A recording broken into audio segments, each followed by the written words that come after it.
As a mom of 2 boys and they love their technology, one of the questions that I had was, what should I be doing about posture? Do I need to be concerned about posture, and do I need to do anything about it? I'm Andrea Benton from Raisingboys.tv, and today I'm with my good friend Leslie Farrar. She is a physiotherapist with Leap Therapy for Kids, and that's what we're going to talk about. So Leslie, can you tell me, do I need to be concerned about posture for my kids when they're using their tech? Well, I think it's definitely something that all parents should take a look at. Okay. It's one of those things that is habitually built. So the positions that our kids are comfortable in are going to be the positions that they tend to fall into. Okay. And when kids are young, we have a really great opportunity to try to set them up for as much success as possible. The other thing to consider is over time, there is a lot more technology use. So our kids are sitting. They are sitting. And I should mention that between the 2 of us, we have 5 kids, and we have 5 boys. So we have a lot of tech in our house. And so I know we've had conversations about, what do you do about technology and posture? Because as we've talked about, kids sit at school, kids sit when they're learning, they sit, at home when they've got their iPad time or their console game time, right? So it's a little different than it was when we were going to school. Yeah, that's right. And there's homework, there's meal times. And the situation in our environment or our community is different as well. Kids may not be outside having random play as much. They may not be riding their bikes in the streets and out for 2 and 3 hours at a time. There tends to be a little bit more structured play. We take our kids to soccer and then we come home and they're in the house. Exactly, right. So with that consideration, I think it is really important to look at, is there something we can do that's easy for us to help our kids be in a better posture for the times that they're sitting? Okay, that's awesome. And so can you tell me, what is that posture? What are those good postures that they're supposed to be? Well, what I thought I would do is go over an ideal posture. Okay, that's great. Being the mom of 3 boys who are 7, 9, and 11, woohoo! I completely get implementation, and it needs to be realistic. I completely agree, right? So I think having a basic understanding of what is the best posture, and then looking at your family, your child, and the things in your house. And what works best for you. Okay, that's awesome. That's really great. And I really like that because we talked about, before this interview, we talked a little bit before about it's got to work for your childhood, it's got to work for your child, and it also has to work for your family too. You don't want to do anything that, is going to make you pull your hair out as a parent. It's got to be easily integratable into your life, right? Absolutely. And there's so many different things you can pick from, and you may already have a handful of them, and those are the things that you pick. Okay. Somebody else might have a different set of options and a different environment, and so they pick some different suggestions. Okay, that's great. So we're just going to pause for a moment, and then we are going to show you what good posture should look like. Perfect.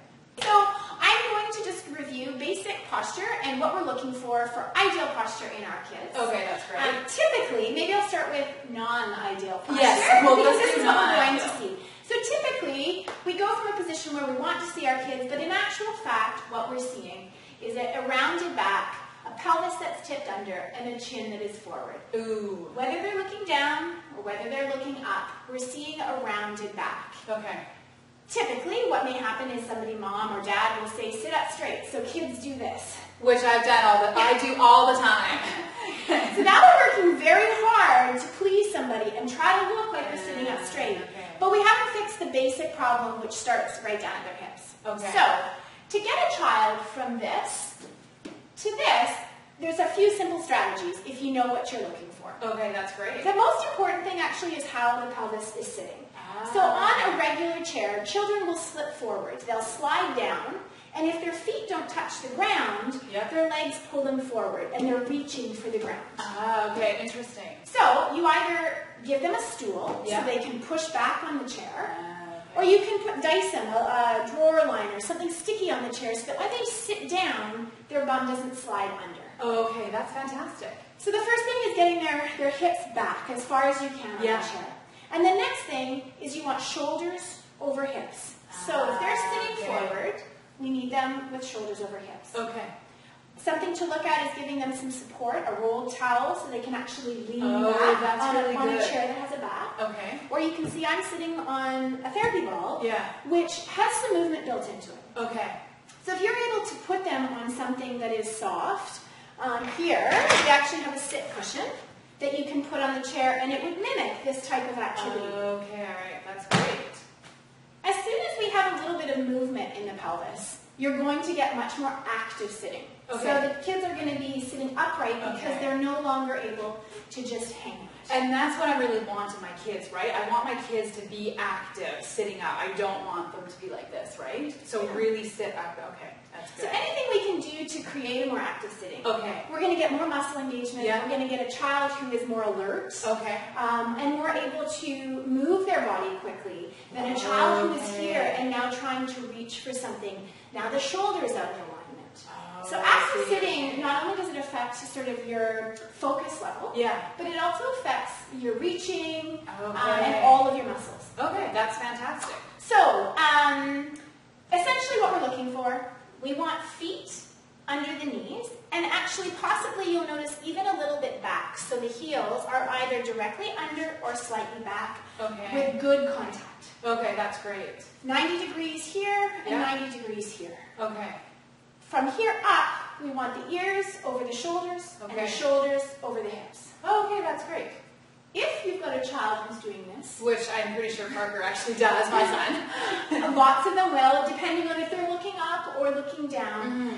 The tip that we give is to close the drawer. Okay, either hold an egg or close the drawer to give them that cue, because it's a tricky one. It is a tricky one, right? Try to tell your child to fix their chin, and they'll do all sorts of weird things. So we say close the drawer, and that will bring the ears back over. Okay, all right. That's great. The last piece of ideal posture is your work surface. Okay. And this is tricky in the home. I am very well aware we usually have one kitchen table. As best you can, you want the work surface at a point that their arms can be at a 90 degree or slightly elevated. Okay, that's good. So in the school system, we have adjustable desks and different size chairs, and I encourage all parents to make sure that their chair and desk at school is at a good height, so they're not leaning forward, and they're not having to reach up to a desk that's the wrong height. Okay. In the house, I recommend you look around at the tables you've got and find one that seems to be the best. Okay. Or work with the chair to find the right height to bring them up to. Right. Okay, that's great. And No, go ahead. So if you've got a smaller child or little kids, I'm a big advocate for, if you're going to have multiple kids coming through, look at maybe investing in some smaller furniture. Okay, that's great. And that's what I was going to talk about is it worthwhile? Because I know that we're in the stage, and certainly in our house, we have a huge couch, but my kids are swimming in it. So is it worthwhile to buy smaller furniture? Because they go through it so fast, they get it dirty. But what I'm hearing you say is yes, buy smaller furniture for your kids to kind of fit them. Yeah, an item or two. You don't need to go and buy a whole couch, but I do think we did talk about the fact that the seat depth, if the seat is very far and kids can't get their leg over the edge, their feet are going to be up or hanging, which is going to put them into that position. Okay. So, there's lots of places you can get very reasonable, IKEA, Walmart, just something that they can be in this position. Okay. Whether it's a table and chairs or a couch. For kids that are sort of 3 to 6 years old. Yeah, okay. They can sit at that for snack. Okay. Those types of things. Okay, that's great. If not, I'll show another suggestion. Yeah, for sure. So, this chair, again for older kids, a great idea. Something with a height adjuster on it, so you can lower it right down for a smaller child, and for somebody who's taller, you can raise it up. Okay, that's great. However, if the chair is at a height that is too high, so this would be me. I'm too little for this chair. I see. What we would do, however, this is probably where the table is. Yes, definitely the kitchen table. That's exactly where it is. So, two very easy things you can do to a chair. If I was a child, this would be too big for me. Okay. So you can put a cushion or something in the back so that they can actually get back support. Now, this pushes me too far forward. Yes, but a child with a shorter leg would work. And the next thing would be just put a stool under their feet. Oh, see, that's great. Phone book wrapped in duct tape. Oh, fantastic. That's great. And now you've got a child who's sitting at the proper table that you've already got. Yeah. And you've made two simple adjustments, a stool and possibly something at their back. Okay, that's great. So you've taken a chair that maybe doesn't fit, and we've adjusted it so that it is. That's awesome. Okay, so thank you for those great tips. So now what we're going to cover is we're going to talk about if you have an iPad, and I have iPad monsters at my house, what's the best position for them to be in?